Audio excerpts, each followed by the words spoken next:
Tenemos el día de hoy este interesante tema. Pues bien, ya los tenemos en pantalla. Comenzamos con Juan Carlos Monedero, un conocido de la casa, profesor de la Universidad Complutense de Madrid en España, acompañado del venezolanísimo y diputadísimo representante de la Asamblea Nacional, Juan Carlos Alemán, representante del PSV en el Parlamento venezolano. Bienvenidos.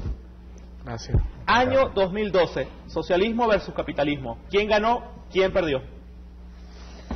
La pregunta no es fácil. Fíjate, el sistema capitalista se está quitando las últimas vendas y está regresando a los lugares donde de alguna manera nació, al mundo occidental, Europa, después a los herederos de Europa, Estados Unidos, ¿no? Y en ese capitalismo que se está quitando las vendas nos encontramos con toda su crudeza, la lógica de un sistema que necesita, como decía Marx, triturar en un molino satánico todo lo que introduce, ¿no? El otro día veía una película de James Bond que siempre reproduce cómo es la marcha, ¿no?, del sistema de los Estados Unidos, y uno se da cuenta que James Bond antes era un espía, ahora es un asesino. De alguna manera yo creo que el sistema capitalista, con esas vendas desveladas, lo que nos está demostrando es que para sobrevivir necesita triturar, convirtiéndonos en mercancía a cualquiera de nosotros. Y esto nos explica muchas cosas que a veces no entendemos. ¿Qué hacen unos niños grabando con su celular una brutalidad contra una compañera suya? ¿Cómo nos explicamos que alguien mate a otra persona por robarle unas zapatillas, por robarle un celular? ¿Cómo nos explicamos que la gente se endeude para comprar cosas que no necesite? Porque nos hemos convertido en mercancías. Cuando el presidente Chávez, al cual le mando desde aquí un muy cariñoso saludo, deseándole una prontísima recuperación, cuando el presidente Chávez ha venido insistiendo en que cuidado con el capitalismo, no era una retórica sin más, sino que en el fondo lo que estaba él planteando con una intuición muy fuerte es que al final todos somos mercancías, en el amor, en la amistad, en la familia, en las relaciones humanas, y cuando todos nos convertimos en mercancías, la sociedad se dinamita, y al final esto se convierte en lo que estamos viendo en Estados Unidos: gente enloquecida que no tiene ningún problema en entrar en un colegio y asesinar al resto de la gente, porque ya no son seres humanos, son mercancías que lo han convertido a él también en una mercancía. Son mercancías. ¿Dónde? ¿Y en Venezuela qué? Bueno, pues, mire, en Venezuela yo siempre tengo la ventaja de que como salgo y entro, como regreso a España, a Europa, voy a otros países y vengo aquí, cada vez que regreso me encuentro con la marcha de este proceso, ¿no? Un proceso que tiene más profundas raíces de lo que a veces uno pudiera pensar. Y uno se da cuenta, pensando mucho, qué está pasando en Venezuela, qué está pasando en este proceso, por qué decimos que hay una revolución. Yo me atrevería a decir que lo que está pasando aquí es que se están desmercantilizando ámbitos de la vida. Fíjese usted que es complicado decirlo en un momento navideño donde parece que, por eso de la elegancia social del regalo, si no le compras algo a alguien, no le quieres, ¿no? Por supuesto, no es que le hagas a alguien una torta, sino que se lo tienes que comprar en un centro comercial, y cuanto más dinero te gastas en una persona, parece que más la quieres, ¿no? Que es una manera de compensar el tiempo que ya no nos dedicamos. Bueno, pues pese a eso, pese a que estamos en fiestas navideñas y parece que comprar se convierte en una obligación social, yo veo que en Venezuela hay muchos ámbitos que no están mercantilizados. Hay muchos ámbitos donde no están guiados por esa regla de que el tiempo es oro. Aquí el tiempo no es oro. Decía Eduardo Galeano que no estamos compuestos de células, sino que estamos compuestos de historias. En Venezuela la gente tiene tiempo para dedicar a los demás, y eso es arrancar espacios a un modelo capitalista donde tanto tienes, tanto vales, y que por tanto te convierte incluso en la calle cuando te saludas en una suerte de mercancía. Juan Carlos Alemán, diputado de la Asamblea Nacional. Capitalismo versus socialismo. ¿Quién ganó en el 2012? Bueno, yo creo que evidentemente poner en una balanza los dos modelos políticos que imperan en este momento en el mundo, evidentemente pone una gran ventaja a lo que es el sistema socialista. Nosotros podemos observar tranquilamente cómo en el continente los países progresistas han venido mejorando considerablemente su calidad de vida, y cuando tú contrapones eso a elementos como lo que está viviendo en este momento Europa, tú puedes decir tranquilamente, bueno, como mientras que en Europa ese sistema capitalista que impera te quita la vivienda, te quita la pensión, te disminuye la pensión, no tiene políticas sociales dirigidas hacia los ciudadanos, como el contraste a esto en los países progresistas se trabaja con políticas dirigidas, orientadas fundamentalmente a mejorar la calidad de vida de los ciudadanos y de las ciudadanas. Eso evidentemente, al ponerlo en una balanza, te determina que hay un elemento que te permite decir que el socialismo es el modelo que realmente impera y que se propende a imponer a nivel mundial. En atención a que hay una premisa fundamental de los ciudadanos buscan la satisfacción de sus necesidades y el mejoramiento de su calidad de vida. Y esto solamente se puede lograr bajo las premisas del sistema socialista. Pero más allá de las opiniones, ¿qué dicen los hechos?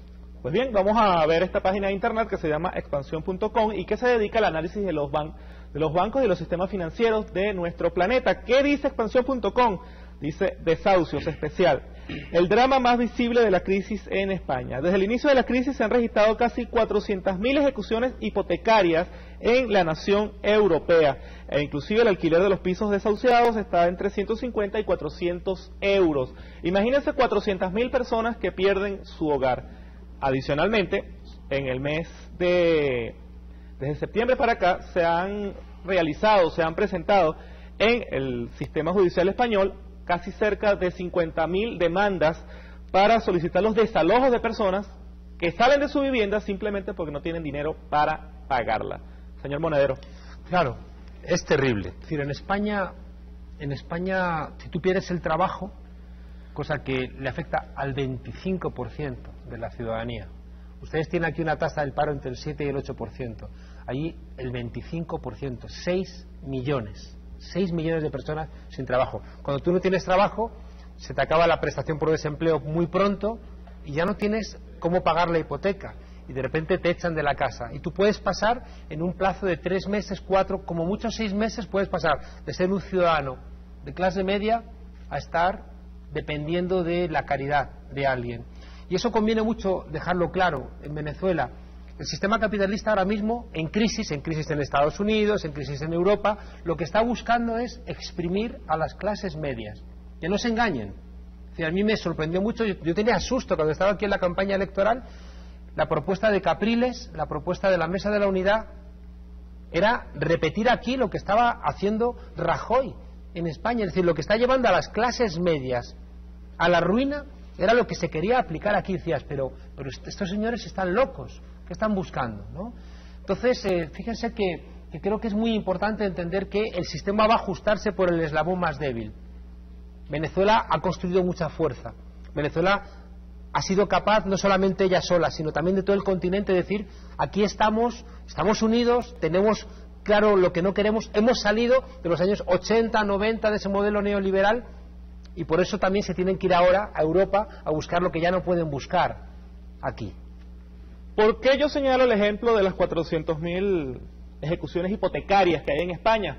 Pues porque las diferencias y sobre todo las comparaciones saltan a la vista, ya que casualmente en nuestro país, el 31 de diciembre, se va a llegar a la vivienda número 350.000 entregada por parte de la Misión Vivienda Venezuela a personas que nunca han tenido vivienda o que vivían en condiciones muy precarias, algo que no solamente no se está viendo en Europa, sino que nunca se ha visto en la historia de Venezuela. Juan Carlos Alemán. Fíjate, tú has mencionado un elemento bien importante, Boris, que es el tema de la vivienda. Todos los estudios de opinión demuestran que para los venezolanos uno de los principales problemas que existen es precisamente el problema de la vivienda. Producto del 2010, cuando se genera aquí en Venezuela esa famosa vaguada, el gobierno del presidente Hugo Chávez genera lo que es la política de la Gran Misión Vivienda Venezuela. Y esa política, ¿a qué está orientada? En un principio, en el año 2011, a generar la construcción de 150.000 viviendas, y para el año 2012, 200.000 viviendas, lo que nos está llevando a 350.000 viviendas. Viviendas, y que lo sepa el pueblo venezolano, bueno, el pueblo venezolano lo sabe, por eso votó por Hugo Chávez, pero que lo sepan los usuarios y las usuarias, que vienen primero que nada equipadas, dotadas con sus insumos, con todo lo que necesita una persona para vivir dignamente, son de calidad. Pudiera ser que en alguna que otra situación se presente una que otra falla, eso es natural por la rapidez con la que estamos construyendo. Pero fíjate tú que mientras que el sistema capitalista te impone políticas dirigidas a los sectores sociales de pudientes, porque cuando tú generas ese famoso desahucio que hablamos, por ejemplo, en España, esos son políticas que van a orientar fundamentalmente a los sectores pudientes, mientras que en Venezuela no. En Venezuela esas políticas van orientadas ¿a quién? A esas personas que vivían por el mismo sistema, los obligó a vivir a la orilla de una quebrada, en un cerro donde no tenían las condiciones para vivir. Bueno, esos compañeros y esas compañeras hoy en día tienen una vivienda digna, pero no solamente eso es un elemento el tema de la vivienda, eso va asociado a otro conjunto de acciones, porque tienes también, cuando hacemos los conjuntos residenciales para que nuestra gente viva dignamente, pensamos en el tema de socioproductivo, cómo ahora la gente se hace sustentable allí, el tema formativo, cómo es posible que nosotros en Venezuela tenemos en este momento más de 2,5 millones de estudiantes en nuestra matrícula universitaria, es la quinta más alta a nivel mundial, y aquí en el continente es la segunda, después por supuesto de Cuba, ¿no? Entonces fíjate cómo se va orientando. Cuba en primer lugar en materia universitaria, Venezuela en segundo lugar, países que tienen una marcada pues tendencia a conformar o a sustentar ese sistema socialista, mientras que países como los Estados Unidos, la crisis los obliga pues a negar todo lo que pudiera ser logros para el pueblo estadounidense o para el pueblo europeo en este caso. Esos son los contrastes que hay.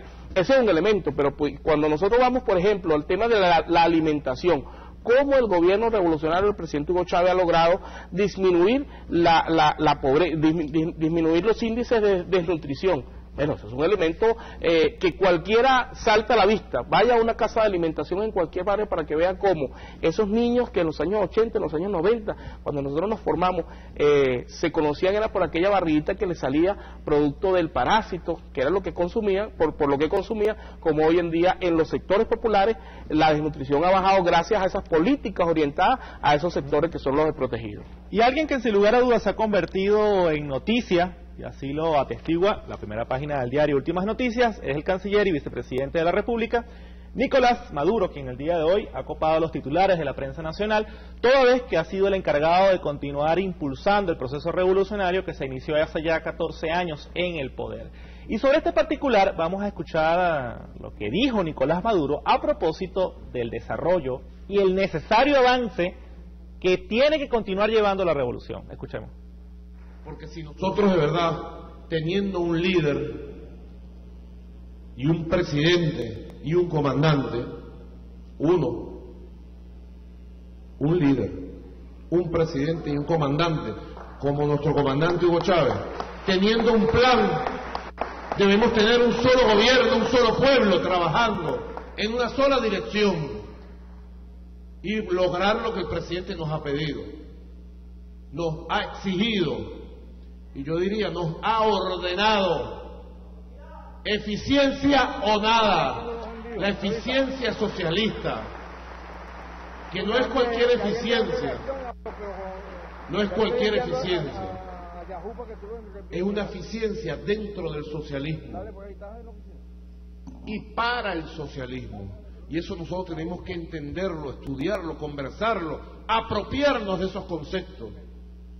Es la eficiencia dentro del socialismo, es la eficiencia de una unidad productiva que tiene que ser más eficiente que la capitalista, partiendo de los principios socialistas de igualdad, de justicia social y de sostenibilidad económica y de beneficios económicos para la empresa, pero sobre todo para la sociedad. Esto lo decía el canciller Nicolás Maduro a propósito de lo que han sido las acciones emprendidas por el gobierno nacional. Recordemos que el presidente ganó el 7 de octubre e inclusive ya el 20 de octubre estaba juramentando un nuevo tren de gobierno con algunas caras conocidas y algunas caras nuevas. Entre ellas Carmen Teresa Meléndez, la ministra de Despacho y ahora convertida en ministra de Seguimiento. ¿A objeto de qué? Apuntalar la eficiencia del gobierno bolivariano. A nuestros invitados, ¿cuál es el principal reto del año 2013? Ya no tanto en cuanto a lo que ocurre en Europa, que obviamente todos lo conocemos, sino en cuanto a lo que ocurre en Venezuela. ¿Cuál es el principal reto para el año 2013 dentro de la revolución? Mira, Boris, no hay socialismo sin socialistas. Eso es muy importante entenderlo, ¿no? Y hay que entender también que nos han dicho durante mucho tiempo que no se podía. Con lo que acabamos de plantear ahora Claro que se puede. Decía, no se pueden hacer 200.000 viviendas. Ahí están. No se podía arreglar Caracas. Uno se pasea por la Plaza Bolívar, por Sabana Grande y dice, qué hermosura, ¿no? ¿Cómo se había perdido? No se podía, por ejemplo, darle un espacio en Naciones Unidas a Palestina. Y fue Venezuela, en la UNESCO. Luis Bonilla, del Centro Internacional Miranda, quien consiguió, representando al Ministerio de Educación Universitaria, lograr que se reconociera Palestina, y fue Venezuela la primera que metió esa cuña, y no se podía o no se podía arreglar el metro. Anoche, regresando a casa, vi cómo se estaban arreglando las escaleras del metro por la noche, ¿no? Colega, amigo Jaime Manuel Trudí. Se puede arreglar por la noche para no interrumpir. Es decir, cosas que no se podían, de repente se pueden. ¿Por qué? Porque hay una voluntad. Pero eso nos lleva a otro lado que creo que es muy importante, y es que también tiene que haber corresponsabilidad, Boris. Ahora que se acababa el mundo con estas profecías de los mayas, recordamos que es más fácil pensar el fin del mundo que el fin del capitalismo. Era más fácil en las películas o en las reflexiones, se acaba el mundo, en cambio la gente tiene dificultades para pensar el fin del capitalismo. Bueno, ese es el reto de Venezuela. ¿Por qué? Porque Venezuela necesita corresponsabilidad de la gente. El presidente Chávez ha dado mucho a este país, pero también por eso siempre ha exigido mucho. Aquí no vamos a poder construir, y me incorporo, el socialismo en tanto en cuanto la gente no incorpore también su corresponsabilidad en la marcha de las cosas. No puede haber, por ejemplo, especulación. No puede ser que en todos los niveles, ¿no? Antes de ayer veía que cosas que en España cuestan $1.000, aquí cuestan 10.000 productos informáticos. Es decir, grandes empresas en los Sanvils y por ahí reciben dólar a 4.30 y lo ponen aquí a 10, a 20. ¿Cómo es posible que eso ocurra? O también ocurre que de repente, el otro día quería viajar y me dicen, no, vale ir de aquí a Valencia 400.000 bolívares. Y digo, ¿pero está usted loco o qué? Me dicen, no, es que como es 24, digo, o sea, como es 24 y yo necesito viajar, ¿usted se aprovecha de mí? No. Nos regresamos a la frase de antes, Boris. No somos mercancías. Lo que diferencia un sistema socialista de un sistema capitalista es que no somos mercancías. Y el reto de Venezuela va a ser que todos los ciudadanos, incluidos esos que se han permitido el lujo de no votar el otro día, gente que no ha entendido que hay una gran diferencia entre que te gobierne en Miranda Capriles o que te gobierne Elías Jagua. Esa gente que se permite el lujo de ni siquiera ir a votar, son gente que tenemos que convencer de que tiene que corresponsabilizarse para que Venezuela pueda seguir construyendo lo que está construyendo. Juan Carlos Alemán, ¿cuál es el gran reto del año 2013? Bueno, fíjate, yo creo que uno de los principales elementos que tenemos nosotros que afianzar para este 2013 es darle a la gente calidad de vida. Y darle a la gente calidad de vida implica una serie de procesos. Dentro de esos procesos, evidentemente, está el tema de la eficiencia. Uno que patea barrios, uno que está en la comunidad, uno que viene de la comunidad, sabe cómo en muchas ocasiones de repente tienes obras de infraestructura o obras sociales que están paralizadas por una firma de un director, que están paralizadas por negligencia a lo mejor de la empresa que lo está haciendo. Y sientes, Boris, la necesidad de la gente de expresarle eso a alguien. Entonces, yo creo que el éxito de este 2013 y este nuevo periodo presidencial 2013-2019 que vamos a instalar el 10 de enero, primeramente Dios, y por la voluntad del pueblo venezolano, el éxito va a estar reñido a la participación de la gente.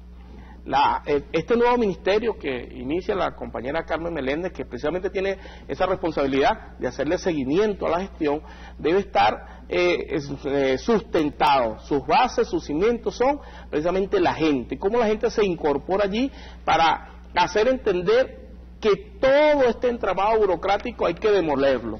Nuestra Constitución habla claramente de que con el fin de refundar la República, y esa refundación de la República de la que habla nuestra Constitución es la gente incorporada, la gente decidiendo, la gente ordenándonos a nosotros, los funcionarios de elección popular, los funcionarios del Ejecutivo, a sus distintos niveles.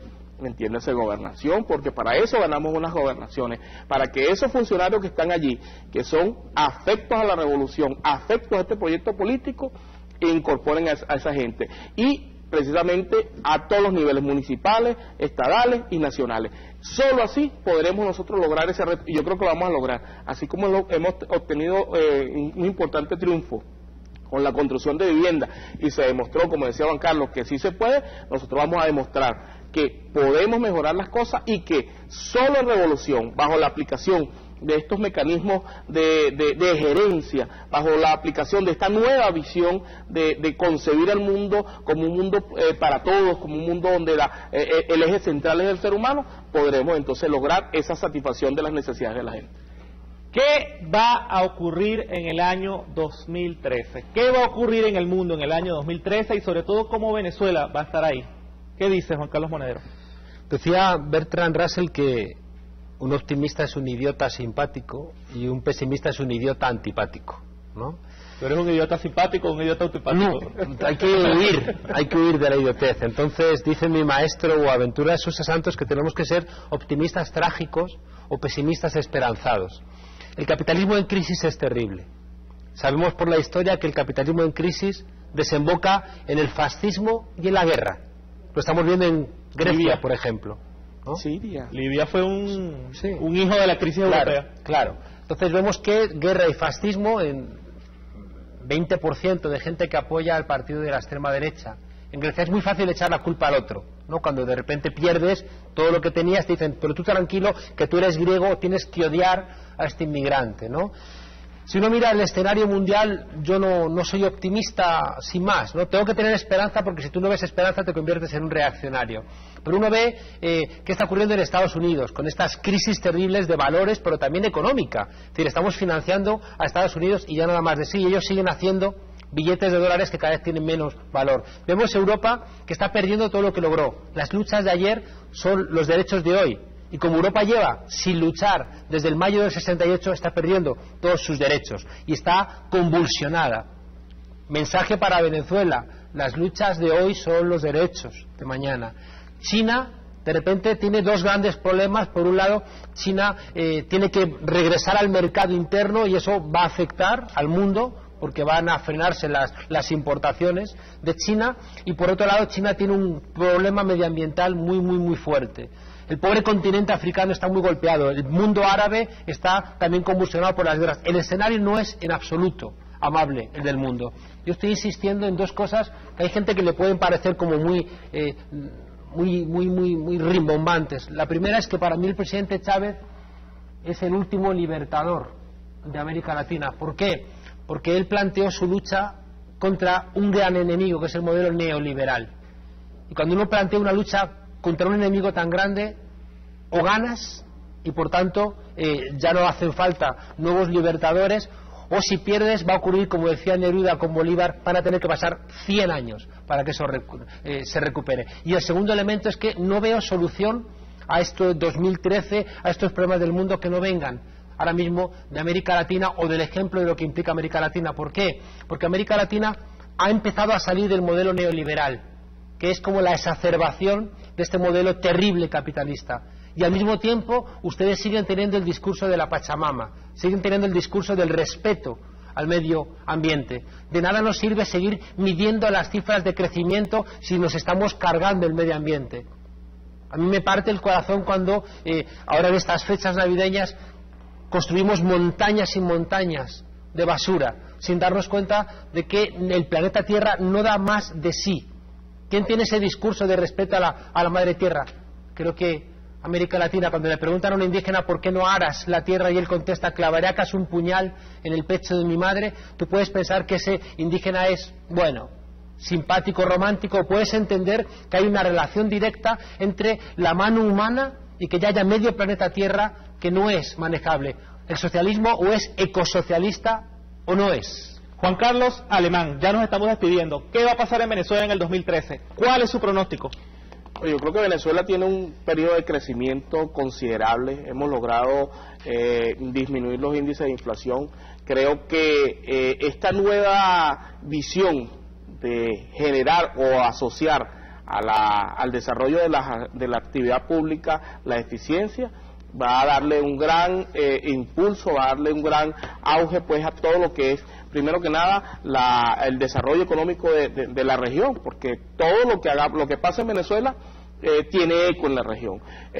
pienso asimismo que vamos a seguir consolidando la democracia. El 2013 es un año de elecciones para nosotros también. Vamos a tener las elecciones municipales, que son bien importantes porque es lo local, es lo que está allí de la mano de la gente. Entonces yo creo que vamos a tener un periodo de crecimiento. Todo lo indica, todos nuestros indicadores económicos nos dicen que va a ser un año exitoso. Esa política que ha aplicado la Revolución Bolivariana de dependencia tecnológica, de transferencia de tecnología, nos permite a nosotros decir que, bueno, que somos un país en pleno crecimiento, donde tenemos ahora nuestras materias primas bajo control estatal, donde hay soberanía sobre la administración de esa materia, y yo creo que vamos a tener va a ser un año de bastante éxito para los venezolanos y las venezolanas, y vamos a lograr algo importantísimo, que va a ser un salto en lo cualitativo. Todo ese conjunto de acciones que estamos emprendiendo desde la Revolución Bolivariana, ahora con esta política de control y seguimiento, van a ser mucho más efectivos, y eso se va a traducir evidentemente en satisfacción de la necesidad para los venezolanos y las venezolanas. No me puedo despedir sin antes hacerle la mención de este libro que tengo en mi mano. Vamos a ver si nuestro director lo puede colocar en pantalla, y ahí lo tenemos. ¿Cómo se llama? El gobierno de las palabras, política para tiempos de confusión. ¿Y quién lo está escribiendo? Quizás ustedes lo conozcan porque lo tienen en el estudio en este momento. Juan Carlos Monedero. Juan Carlos, tu invitación para que disfruten de esta producción bibliográfica que has hecho. Pues mira, este es el libro de un europeo que nunca lo hubiera podido escribir si no fuera también venezolano, si no fuera también latinoamericano. El mundo está mirando a Venezuela, igual que todo este pueblo está esperando que el presidente Chávez se recupere. Los europeos leemos a Maquiavelo y entendemos cuando el príncipe dice que el líder tiene que generar miedo para ser obedecido. Yo digo que Maquiavelo tenía que haber conocido al presidente Chávez para entender que también te puede querer un pueblo y obedecer por amor, no por miedo. ¿De qué trata el libro? Mira, el libro trata de cómo tenemos que recuperar las palabras para poder ser dueños de nuestros propios destinos. Si en Irak, en Siria matan gente y no son muertos sino daños colaterales, estamos perdidos. Si en vez de ser un despedido eres un ajuste de plantilla, no entiendes qué te ha pasado. Si en vez de hablar de estancamiento hablan de crecimiento cero, no entiendes qué demonios ocurre. Si en vez de hablar de bajar los impuestos a los ricos dicen alivio fiscal, no entiendes que los ricos tienen que pagar impuestos, ¿no? ¿En qué te va a ayudar este libro cuando lo leas? Este libro te va a ayudar a entender qué es el socialismo, te va a ayudar a entender qué es la democracia, te va a ayudar, por ejemplo, antes decíamos de dónde viene la palabra idiota. Los griegos clásicos tenían la libertad en la plaza pública. Entonces ellos no entendían que alguien se desentendía de los asuntos colectivos. ¿Dónde se puede conseguir este libro? El que se desentendía de los asuntos públicos tenía una enfermedad que se llamaba idión. Y de ahí viene el idiotés. El idiotés era el que no le interesaba las cosas públicas, el que no iba a votar. De ahí viene el idiota, ¿no?